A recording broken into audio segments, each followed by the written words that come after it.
and a couple of head nods. So let's go ahead and dive right in. So welcome everyone. Hopefully the day has started very well for you, and I'm really excited to be here. I haven't had the opportunity to do something digital like this in a really long time, so I'm really excited. Let's dive right into kind of the topics, because one thing I certainly don't want to run out of is time, and I'm sure that as the conversations go and you share your experiences on these topics, that we're going to learn a lot about you, and I think that might be the best way to start. The whole idea of a technology ambassador is a term that I think is rather unique, because to me it's not necessarily something that you're necessarily going to be handed as an official title from any educational organization. It's probably something, if you're like me, you've inherited it because you have a passion for it, or you have an aptitude for it, or you're just in the right place at the right time with that right suggestion. And that can be rewarding, but it can also be very challenging, especially if you have to carve out the own time in your schedule. And that means that being that ambassador can be especially demanding in ways outside of perhaps something that's more conventional and official. And it's not necessarily an easy job. It's not always a thanked job, but it is a job that a lot of others rely on in terms of us to provide them the information that they need to make good decisions for their classroom. And I guess that would probably be a good way to launch into the first panel question here. And that is, when you are recommending tools to others from the point of view of a teacher, what are the top 3 features or traits that you look for in that tool before you kind of recommend it to somebody else?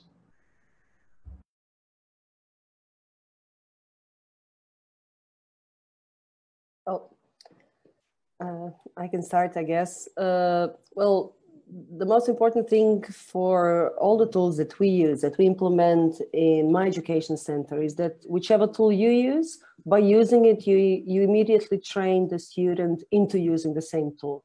What we want to develop with the students is that they develop a skill set aside from the topic that they're being trained, so that they are capable of sharing their own learning process, the findings that they have along the process. And that is usually the strongest argument that I have when I go teacher training in Croatian public schools, is that their students will immediately catch up with it. And sometimes even the students learn it first, and then they teach their own teachers, which gives them, greater importance in the whole learning process. So I guess that would be it. If your kid can adopt it immediately and use it for homework or some extra assessment or project, whatever, use that one. I had the great, I guess, benefit of working outside the classroom for a year with a company called Sumdog. And with that company there, one of the things I was tasked with was looking at competitors. And I've looked at a lot of different programs, a lot of different companies that have put out their idea for, but ours is the best, or but ours is the best, and this is how we do it, this is how we do it better than them. And it was really interesting seeing different perspectives on that one. What I would say that for me, one, if not the top thing with regard to a technology tool to use is, does it support the learning? So it's all fine and good having something that's going to engage learners and keep them motivated to keep going on it. But if at the end of the day, I had an hour or a 45-minute session in the ICT suite for once a week, and the kids were engaged, but they took nothing from it, what does that mean? I've had 45 minutes of babysitting by a computer without anything to say what has come of that period. So what I have found is that, one, it's engaging, great. 2, it's keeping their interest, which is fine. But if it doesn't give me some sort of feedback in terms of what they've done, in the last session we were talking Minecraft, we're talking Skype, we're talking Flipgrid, and all these ways of how we can see the effect of using this technology. But the examples I was more engaged with was subject-specific things, like Sumdog, like iExcel, like Khan Academy. And these ones, those 3 examples I would say were good. Sumdog, I think, is good too. I helped to bring Sumdog to where it is, so I can't say it's not good. That it was something that once the kids played the games, me as a teacher, I could see how successful they were or how unsuccessful they were, and it would be like formative assessment, and it would inform for me what my next steps were, or it would inform for me what I hadn't done well enough for the majority of my students.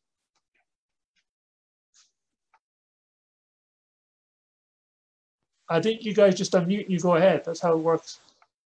Okay. So I would say kind of from the same perspective that Vladka and Michael have already shared.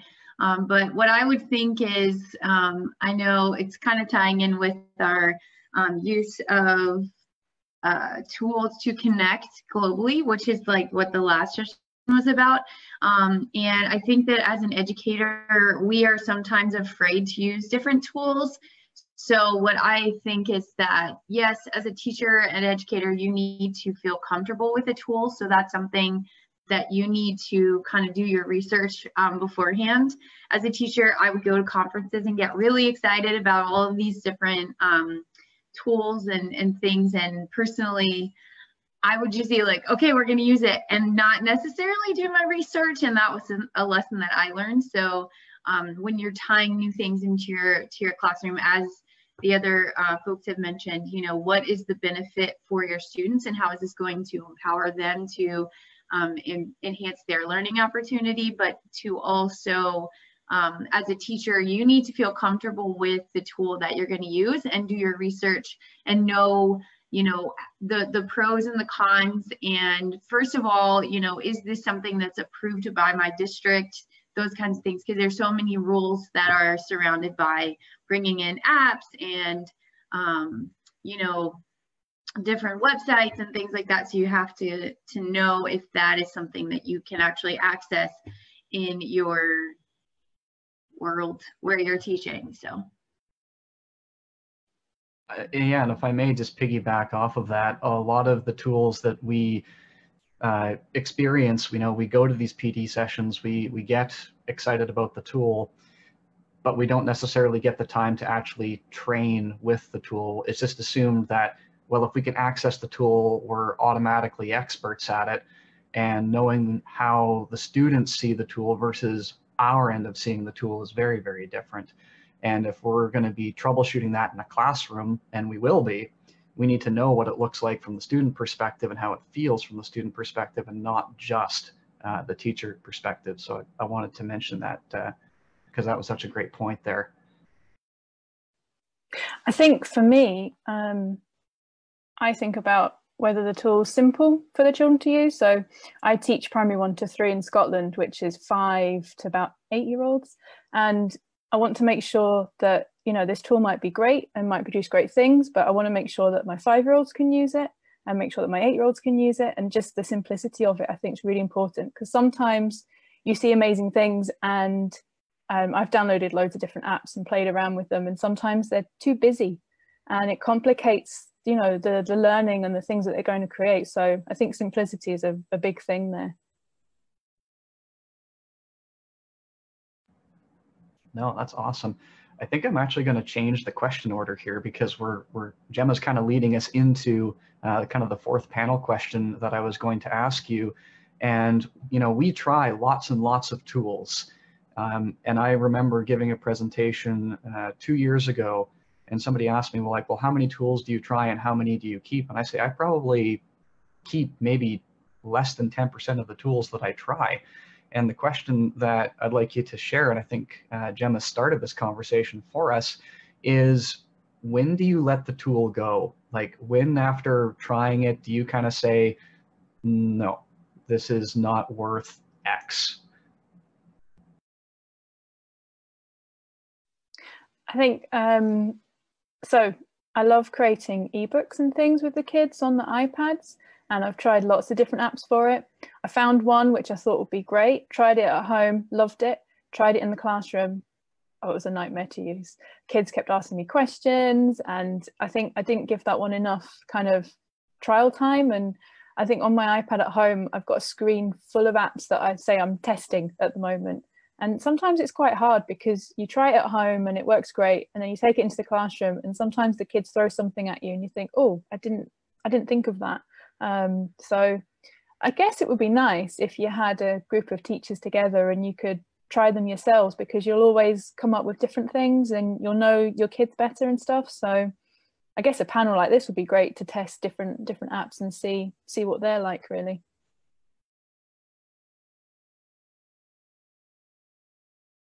Yeah, well, I must say that through the years I've been teaching for, I think this is my 26th year or so.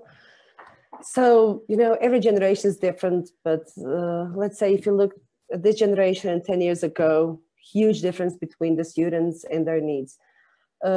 What we see now is that they don't need as much of technology as they need to learn how to communicate to one another. So we're using the tools that are simple enough to let them create the content and then shift from creating the content to sharing the content.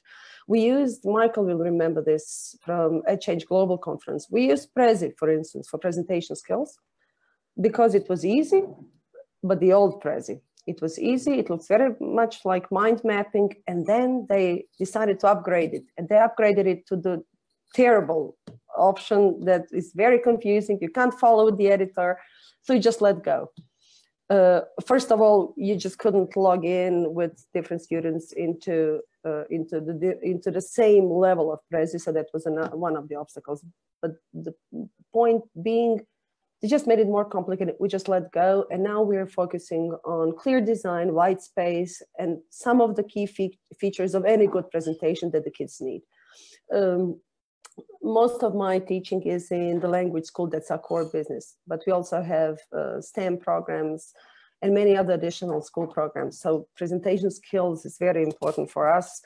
As is communication, we are teaching kids from this year on to communicate and connect globally with classrooms and teachers worldwide. So I guess we are joining Skypeathlon, we are joining through Empatico, some schools and classrooms. And we'll just see on the go how well the classrooms, the teachers adapted to some of the tools, and we'll let go of some others. And we pretty openly ask upfront teachers that we see. Twitter is fabulous for that. We post a question on Twitter and get a response from people who already have put it in practice.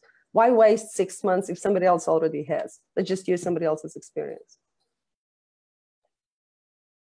I think it's important too when you're talking about when to let things go. I think it's all fine and good having one teacher in school sing the praises of something, but you need to trust your own judgment, because it could be that this object that they have used and that they have promoted is wonderful for them or is wonderful for their class.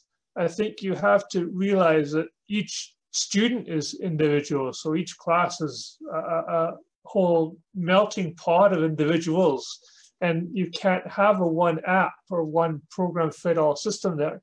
And so if you even have your management principal, head teacher suggesting this is what we're buying for the school, it's fine to say, okay, we have it, but you needn't use it if you know in yourself and from your professional perspective, this is not going to work for the kids with whom I'm working this year. I like this, I'll use it at home. I might even have it for my kids in the house, but the students I have in the classroom this year won't engage with it because it isn't appropriate for them, i.e. grade level, i.e. way of communicating. Or two, it isn't the focus for me from my teaching this year.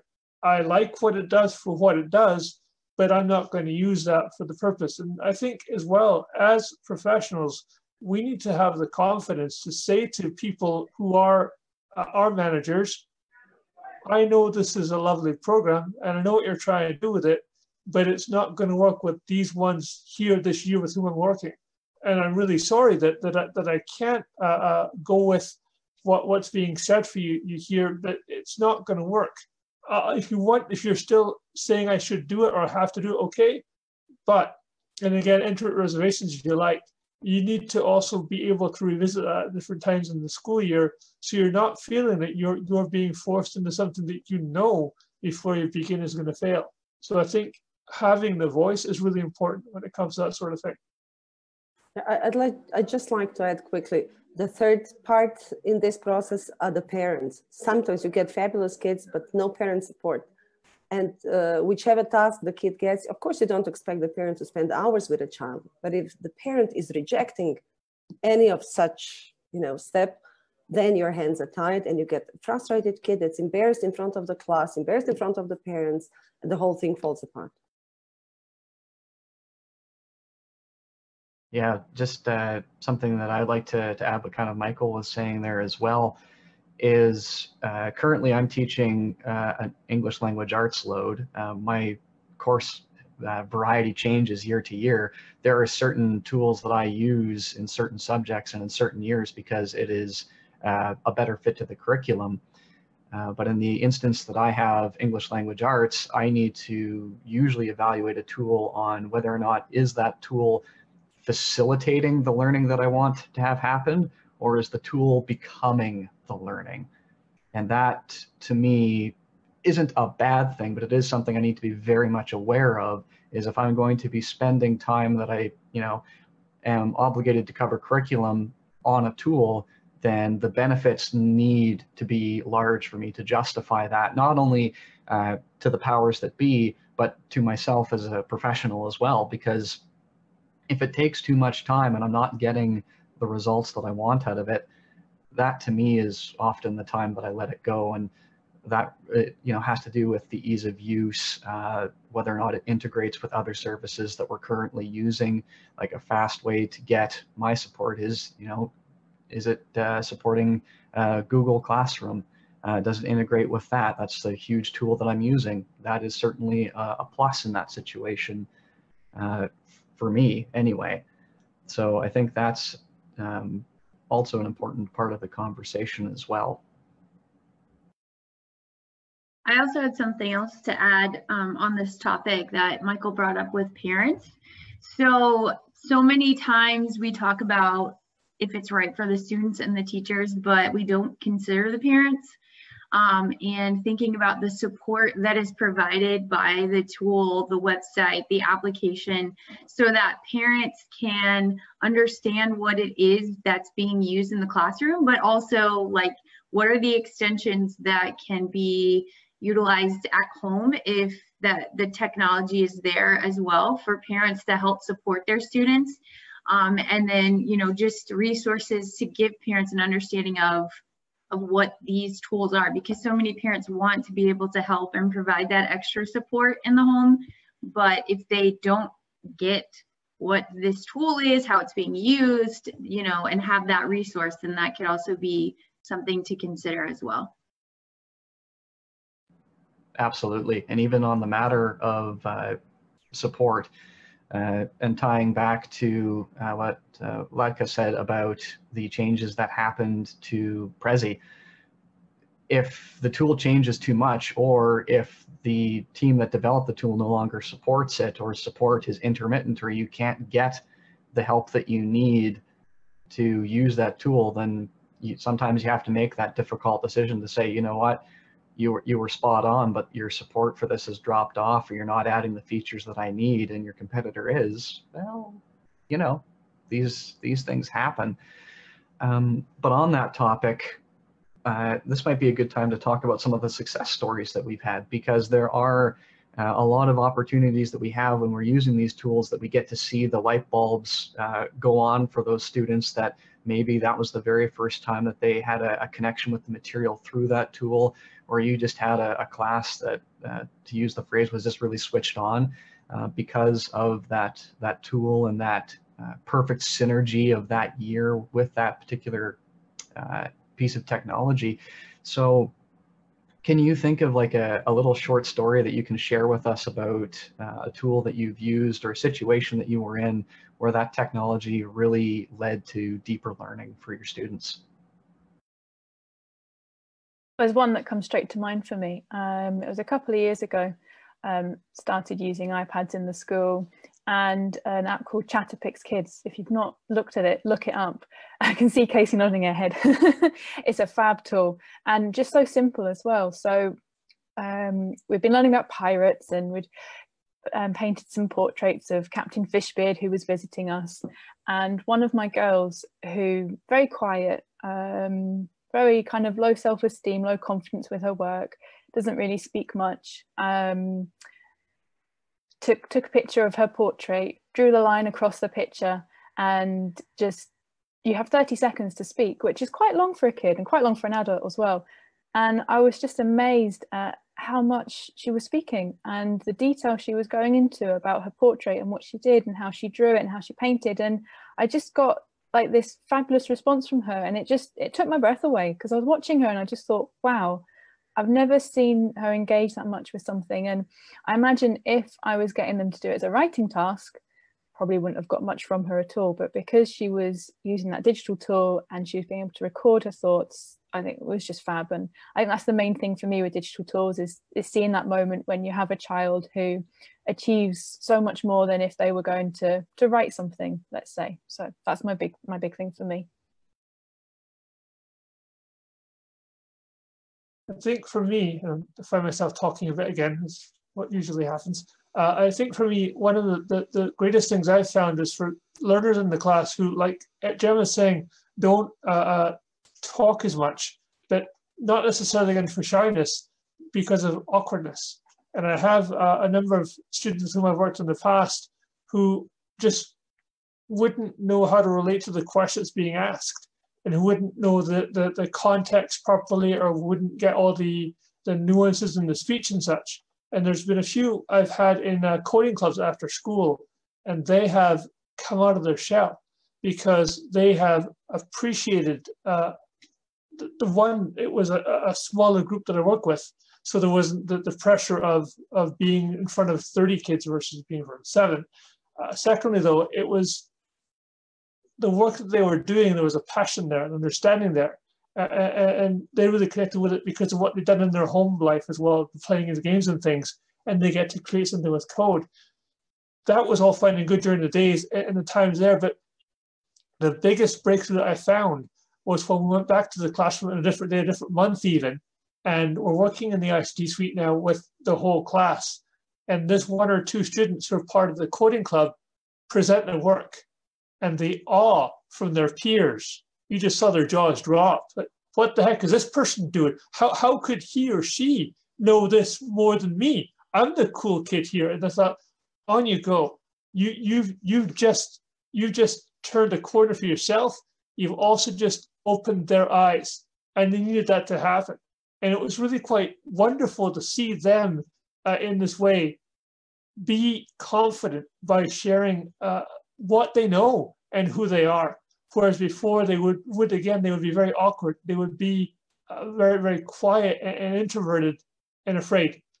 And this allowed them, this technology, this learning through technology, allowed them to open up, allowed them to shine, and allowed their peers to see them shine.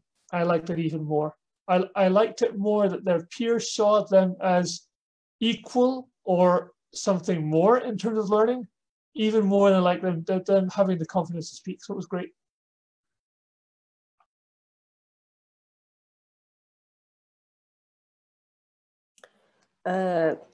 One of my favorites was when I occasionally teach our language students into using Wix for web design. It's so easy to use. Now it's even easier, but I don't want them to use the, what do you call it, ADI, artificial. It does everything on its own. Now, I teach them how to use it from blank page. We have, let's say, 20-minute introduction, and after 20-minute introduction of how to edit the text, how to edit the boxes, what the basics of good design are. And after that, they're on their own. And they get a topic, or they can even decide the topic that they want to develop through the Wix design, through the website. And it takes, let's say, 90 minutes altogether for them to get already, you know, the outlines of the website. They continue to work on that at home, which they're not even assigned because it's an extra task for them if they want to do it. They always continue doing it. And the best thing is that they can publish it live for free and show it to anybody else and build on that. I remember a few years ago, one of the students had quite severe attention disorder diagnosed. And the way that kid focused when he had few tasks to juggle with, and they were all leading to the same result. I didn't have to tell or try to calm him down once for the 90 minutes. And he was, of course, with the best website later and with the best additional work done at home, something that was very, very, very difficult to get out of him. So I think whichever tool combines 2 or 3 lines of work for them, it's the new generations. I think the problem is that we are trying to tame their urge to do things at the same time. That was us, that was our generation. Let's play with their capability of doing 2 things at the same time, but let's help them keep one of them anchored and build on that with the second skill set. We continuously work on that in my school, and we see that the results are really, really mind-blowing. Our school, in the language segment of our school, our 6th graders, which are Croatian native speakers, speak fluent English language just because we let them nurture what they're good at and build the language on their already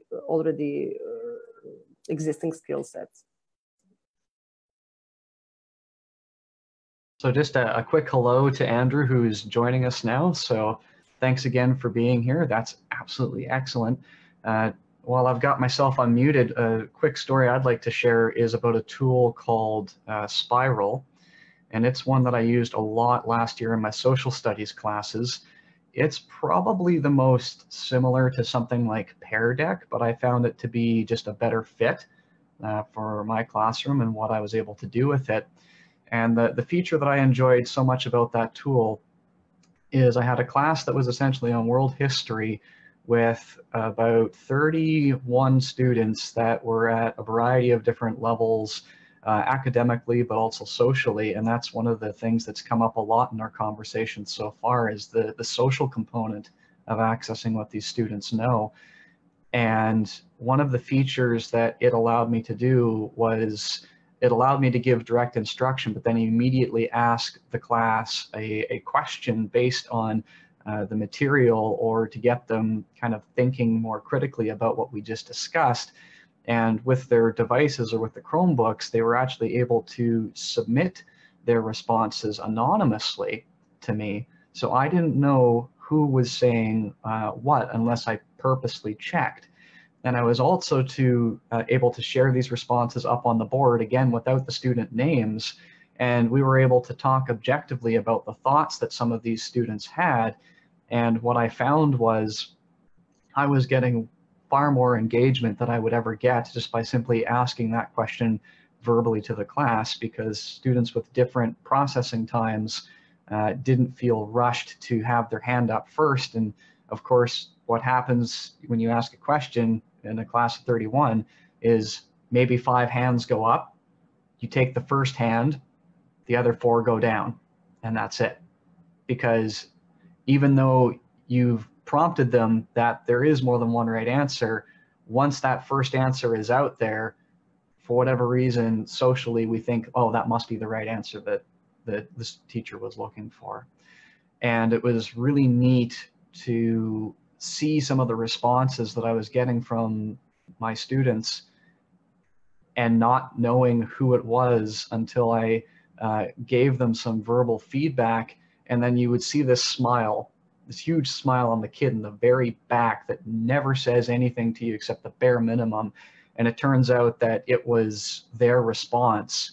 And if you didn't see that, you would probably think, oh, well, this kid is this kid is that. And it was really eye-opening in terms for me, challenging the biases that I might have with my students, just because they're not necessarily sharing the information in the way that we would, want them to share it. So that to me was kind of a really cool experience.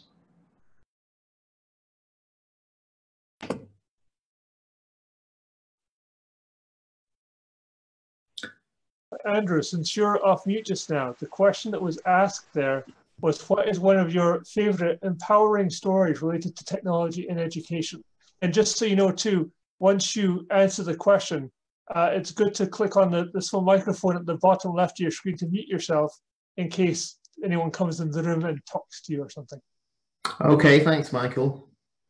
I would say the tool I use a lot in my classes is I use Microsoft OneNote. I found it really a big change in my practice. I've been fortunate the last couple of years that we've managed to be able to get some one-to-one devices for the kids in the class, and that's allowed me to explore that kind of platform in a lot of detail. And what I found in particular is it's allowed me to be really responsive to what their needs are and where the class needs to go. So if you have sort of printed documents, you've prepared them in advance, and then maybe the learning shifts a bit because the pupils don't understand something, or they move on faster than you want them to. And I found the OneNote's really helpful to just send the information directly to them for the exercises that they need to work on. And sometimes I send different bits to different pupils and different students, and give them their information and their feedback that way. So I found that really quite a helpful thing for my practice and the learning. The kids have been quite interested because I do go on and you can check their work at all times on the OneNote when they're sort of out of the class, and there's been quite a few that have been really surprised when they've been writing answers, and then suddenly my comments have come up on the same page that they're working on at 8 in the evening occasionally, and they really like the feedback that they get and the information that they're doing a good job. Okay, I'll jump in really quickly if that's okay. So I actually have two thoughts. I was just gonna say, sort of like what you had mentioned, Thomas, with using a tool to allow all students to be able to share and be able to hear from students that are normally hesitant to speak out to everyone.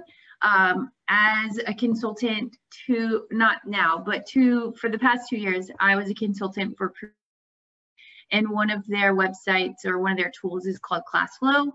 And that is a very similar, it has a lot of features similar to what you were mentioning, Thomas, with, I think you said it was called Spiral.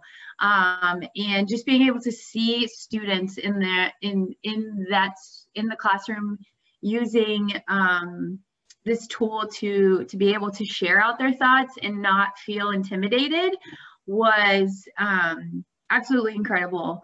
And being able to see teachers take that and have that opportunity to make that possible was really awesome. Michael, you just asked what it's called. It's called Classflow, like class, CLASSFLOW. So that was a really cool tool. And then for me, the biggest thing as a teacher myself, what I did was for EdChange Global, we had an event called EdChange Global Classrooms, which connected classrooms across the world, and being able to use like Zoom, or we used Zoom for that event as well. Being able to use Zoom to connect classrooms was incredible, to be able to see my students through one simple tool, be able to connect with other classrooms. And some of you had mentioned this before, like feeling empowered to share their story, and just seeing things. I know, Jimmy, you mentioned this, just seeing them do things that I never knew that they even had in them. You put them on camera and then they're just like shining, and you're just like, what?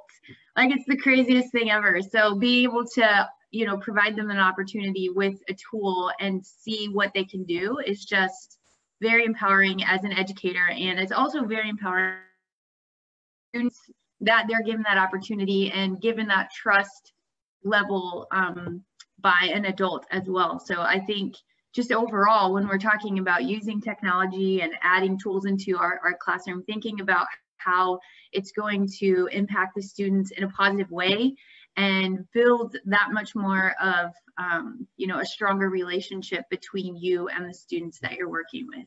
So. Yeah, absolutely.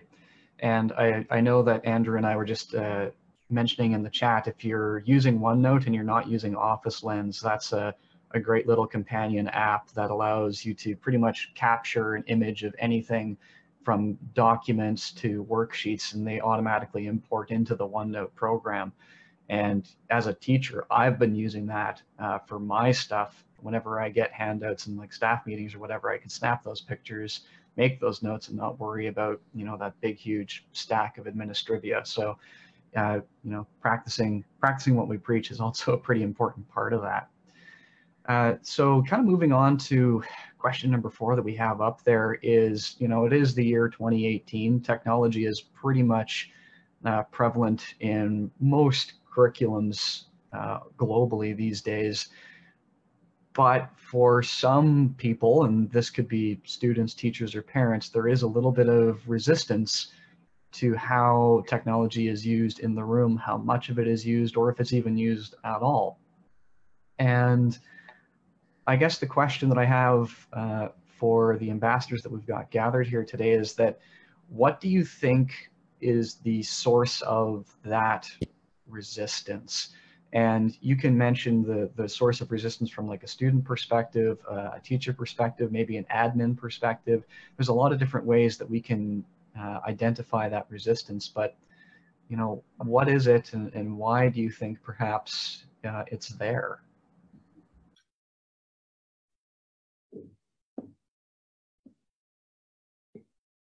Yeah, am I okay to speak here? Yeah.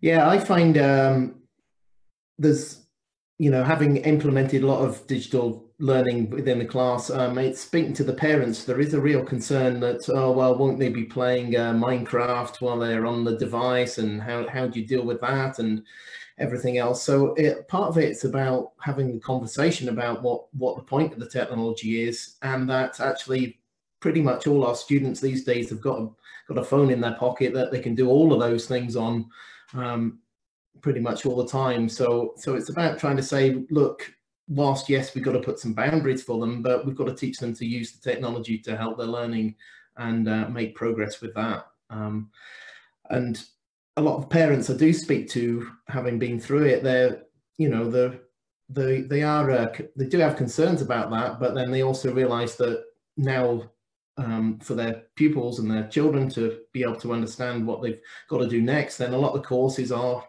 delivered digitally when you go to university, and they're on the, you know, the Blackboard interface, and they need the tools and the skills to be able to access that. So if they don't come across some of the demands where we can support them maybe a bit better in school, then, you know, they're by themselves in a university situation, and they can't kind of cope with the practice there. So I think it's about you know, preparing them for those type of environments, but it's certainly a real challenge, that's for sure.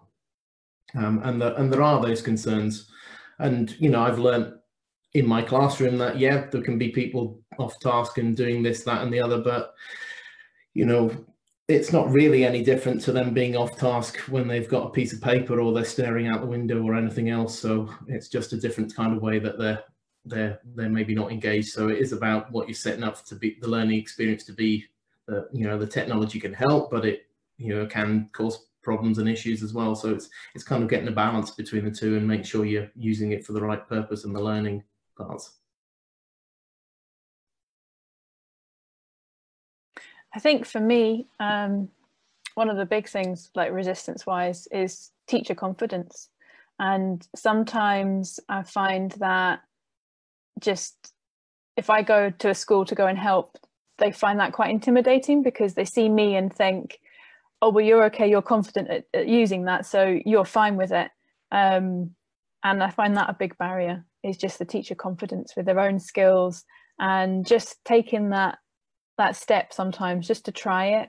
And I've heard all the excuses, computers never work and internet goes down and things like that. And my one piece of advice to them is that if that does happen, it's okay. It happens to me quite a lot of the time, actually. Normally when I'm demonstrating something to some other teachers, it can go horribly wrong, or to parents, actually. I've had that quite a few times. But just to be patient and, you know, take your time with it. It's okay. And if it doesn't quite work, that's fine. Or if you know, you stumble at something, or if one of the children asks you a question, you don't know how to answer it, use the expertise in your room. Look at your pupils. You'll know the ones that are are confident with this, or sometimes you don't realize, and that will surprise you as well. You know, I always say to teachers that if you're not the expert in the room with some piece of technology, that's fine.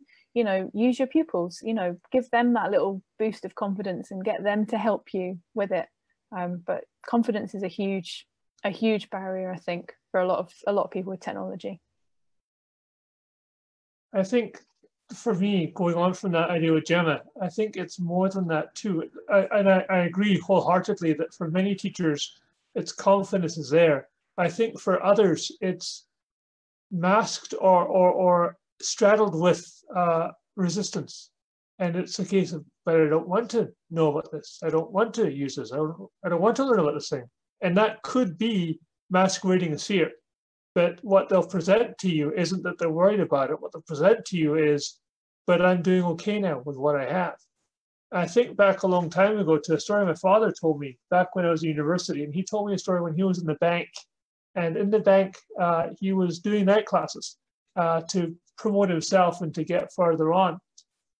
And he came back to his manager and said, I think we should have our people who are in the back office have time in the teller position so that they can learn customer service as well. I think it would improve our service. I think it would improve our output and improve other things across the board. And the reply they got was, but we're not the worst. And I think that for many teachers, they would use that reasoning as why they shouldn't have to learn OneNote, or why they shouldn't have to think about Flipgrid or even Chatterpix, despite that awesome story you told, Gemma. I think, again, it's that the kids in my class talk. Well, there's this one or two who don't talk a lot, but they'll get there. They just need some more time and some more structure. Well, if you can encourage them or support their vocabulary better with a tech tool, why not use it? If it's as easy to learn for a 5 to 8 year old, you're in your 40s or your 50s or your 60s, I think you could pick it up too. And it's just a shame that exists for adults. And when the adults are resisting the adoption of the technology, the learners, the pupils, won't see it. And that's where the crime happens, I think. I think the teachers just have to let go of the embarrassment and openly ask their students what they think of any of the tools that they're using.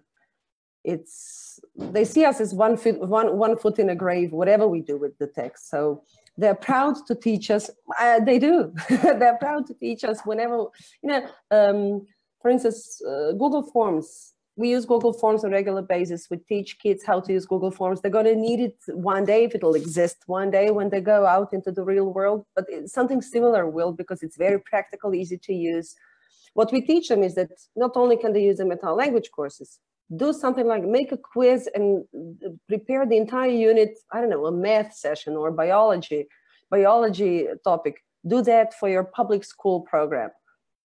Surprise somebody else. The kids always come up with at least 2 or 3 solutions and 2 or 3 options of using it that we didn't come up with. So let them build on whatever you're serving at them, and this will build your relationship. And it all comes back down to the relationship. Whichever tool you use, it should not put the distance, put the barrier in between you and the kids. The tool should never be, its own purpose. It should always go back to the relationship.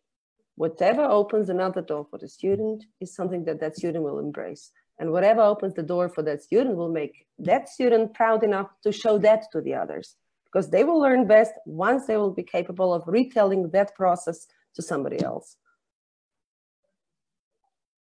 Yeah, I was just going to add, because I totally agree, it's the relationships that are important. But one of the challenges I had in my school was trying to get over the habit of the corporate sort of blocking. You can't do this new stuff. We need these sites blocked. You can't do that. You can only install this software on here. You can only do that.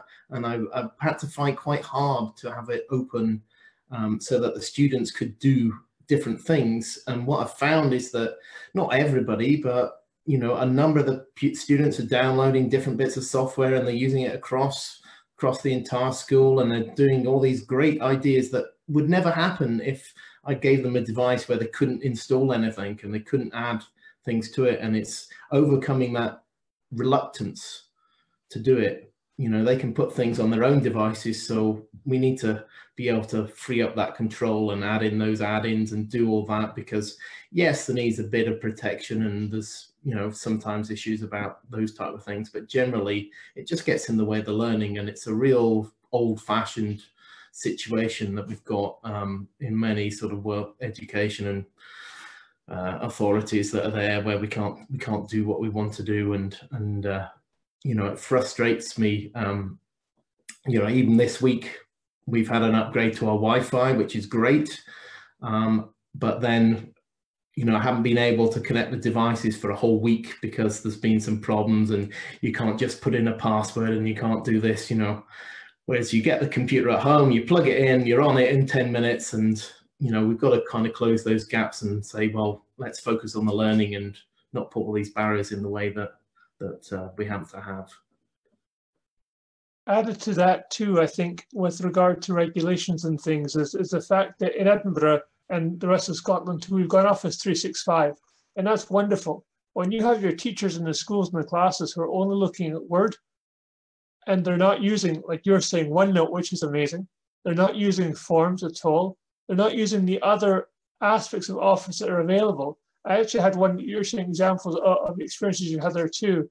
I had the opportunity to work with the staff at a school when it came to OneNote, and I showed them the effect that you can have with the OneNote class notebook or the OneNote staff notebook. And while it happened in the session, it was quite funny because the teachers were acting like students and playing about and doing colors and adding funny things in there. And then when they left, no one adopted it. And it was really sad, because even showing them the Microsoft education community, go on the site, learn something, it's free, and you get badges.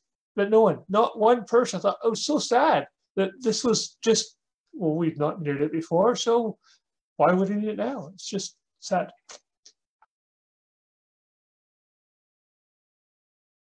Yeah, I think that another challenge to this whole thing, it's not only necessarily when it comes to resistance, this idea of embarrassment, but I think a lot of people see that these tools are just one more thing that they need to learn that's going to eat away their time. And it is a reality that if you're going to deploy a tool in a classroom or across an entire school or even a district, and you don't give that tool the time to actually, you know, be learned by the staff in a professional setting, and if they don't have the time to experiment with it, then yeah, adoption is going to be low or next to nothing, because, you know, even though we want our students to feel okay to make mistakes, for whatever reason, many of us, and I'll admit to even having my days, that there are some moments that it's like, you know what, I'm not in the space that I want to try something that might not potentially work, you know. And we need to be very honest, I think, about when those moments happen and why they happen, as Michael has kind of alluded to earlier, that there's a lot of different factors that can lead to that resistance. So absolutely. I just wanted to add one thing in regards to that, Thomas. And I think that one of the things that, so in the beginning of this session, we were talking about how it's sometimes there are things that are required to be used by teachers that might not really fit into your classroom or, you know, be a best fit for your students. And that would come from, you know, the admin level down in most cases. But I also think that there is also, you know, a level of importance and a value of admin looking at these tools and also modeling that use for their staff, that could also be really empowering for teachers. So not to get into it, but for 2 years, I was working with Promethean, and we worked in a district trying to implement the use of the Classflow tool that I mentioned earlier. So I was coming in as an outsider and I was encouraging teachers to use it, but I saw on campuses where the principals and the admin were pushing it, you know, and modeling and using much more growth in those schools, as opposed to ones where the principals were like totally hands off, had nothing to do with it. They really didn't care if their teachers were trained on it or not. So having the modeling coming from the top down is, you know, it's really important in terms of getting teachers to find that buy-in and things like that. So. Awesome. So we are quickly running out of time for the hour here. The one last question that I had for you is for kind of other people that find themselves in positions like ours that have to do this job of, you know, being that, in many cases, first point of contact. What would be one piece of advice that you would give to those teachers when it comes to introducing a tool either to a colleague, or maybe you're even tasked doing it to an entire staff? What would be the one thing that you would want to tell them or advise them about? Well, my advice would be find the two people that will recognize the importance of what you're talking about, what you're teaching them, and definitely find the already existing advantages that the school team has. Build on that. I think implementing anything that's new has to be built on a firm foundation that everybody already believes in. And then wiggle your way through whatever you want to train them into. And I think you have to always connect them with good examples, connect them with someone who's already adopted that. And in Croatia, it's my first step, and still the heaviest step is to teach people how to be connected, not to judge one another. When they're past the judgment, the whole new world opens for them. So it's really less to do with technology, but with the psychology of entering new environment, new group of people, and finding the way to communicate with them about it. I'll just pop in kind of to reiterate what Vladka just said. I would just say, you know, with everything that we've said here, the biggest thing is having a growth mindset, modeling that and demonstrating that as a teacher, and then also encouraging your students to have that same ideal when using something new.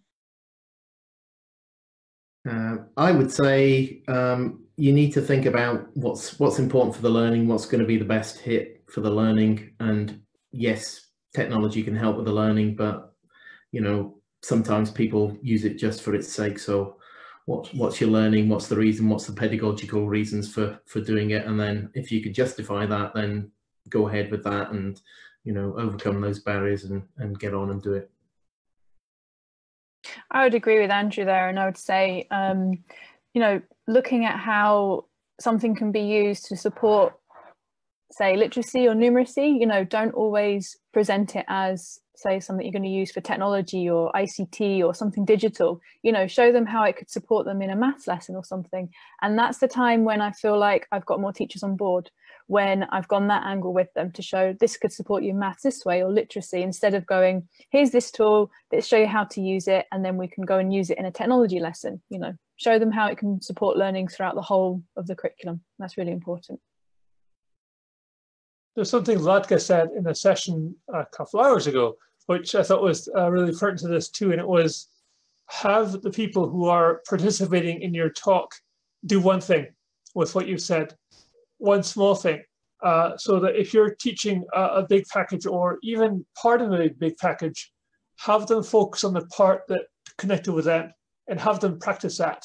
And from that one thing that they practice, and they can see the benefit of that one thing, then have them learn a second thing or go from there. And that would be my idea. Yeah, and I guess I'll just kind of close this off, but I've always found that it's a challenge and a balance between choosing the most powerful tool and the most accessible tool. There are a lot of excellent tools that you can present, but there is just so much to them that it almost kind of blows people away. They're like, you know what, this is too much, you know, and maybe understanding that, you know, that tool might be really great for down the road, but you might need to find something that's a little bit, you know, pared down or a little bit more direct or simple. So if they buy into that and this is successful, then you can say, okay, you know, now that we've used this and we've got a high level of comfort with it, now we can go to the one that I actually think is, you know, maybe the better one. But we always have to weigh that out, is that we sometimes forget that teachers are learners too, and we need to make sure that we're selecting that tool that's going to kind of best benefit them. So yeah, that kind of brings us close to the end of our hour here. So I just want to thank everyone, especially for those of you that had to kind of jump in last minute to this panel, for being here today and having such an awesome discussion. I think that this is certainly going to be good information to get out there, and hopefully we even have more people that discover the broadcast and even watch it later. And if they have questions, all of our Twitter handles and social media is going to be available still on the website for quite a while. So I think that hopefully I can speak for all of us that if you do have any questions or want more information, that we would all be very willing to continue to share outside of this conversation and to keep it going. So if you didn't get the chance to participate live, then that's not an excuse not to reach out to us. Yeah, quick reminder for the blog that we have on our website. You can join in, become a member, and you can leave behind any post on the live website. So any thoughts, any good practice that you have, please share with others. People now already have the habit of visiting the blog, and you can share any blog post on Facebook, Twitter, whichever social network you choose.